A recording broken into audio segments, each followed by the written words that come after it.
Good morning.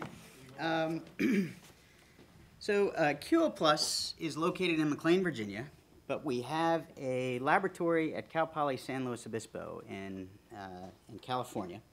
And our mission is to foster and generate innovations that can benefit those that were injured in the line of duty. So basically, we make products. And we make those products very quickly using teams of engineering students and faculty members made to order for individuals that want them. And to give you an example,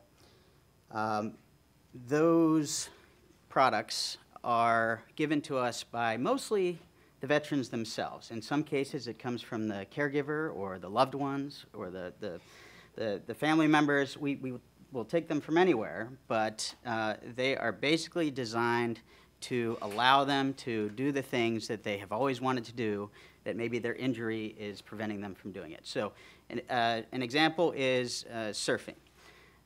There's a program called AMP Surf, and a lot of veterans were surfers but lost one of their legs and had some difficulty getting up on the board. Well, as you can imagine, that's pretty challenging.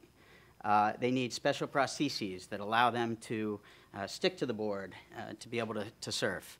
And designing those things is done in about 9 months. We take the challenge in, we hand it off to a team of volunteer engineering students, and within 9 months we have a prototype. And that prototype is tested and is vetted by the individuals themselves. The customer that we work for, these individuals are very hard charging, and there was a wave rider that was put in at the Center for Intrepid in San Antonio.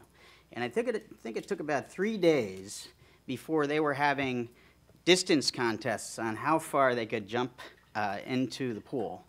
And they were taking this thing and completely utilizing it for an entirely different purpose.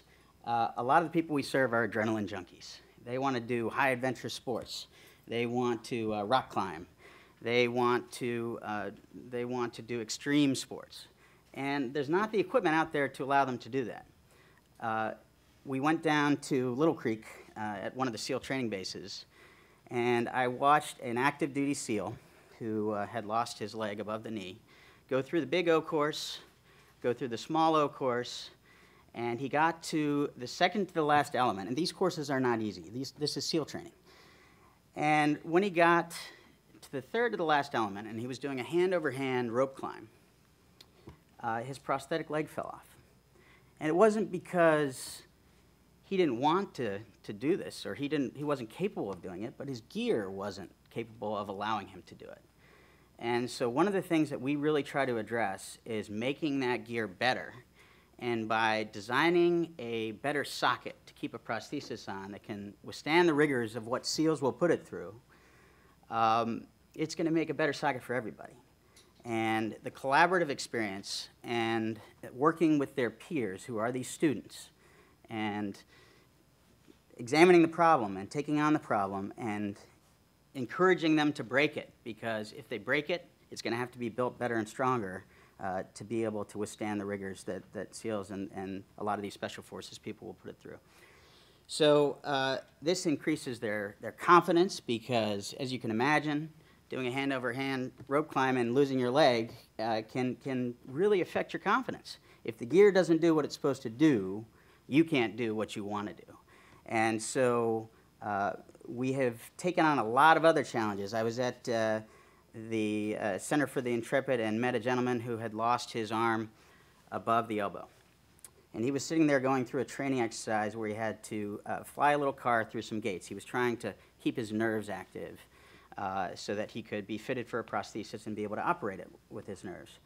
And I said, "It's not quite the Xbox, is it?" And he said, "No, I really miss the Xbox." And I said, "Well, why don't we take these myoelectric controls and see if we can integrate them with a mouse. And let's see if we can then translate that into integrating it with an Xbox controller, so that you can use your residual limb to control a mouse, so that you can use your residual limb to play the Xbox again.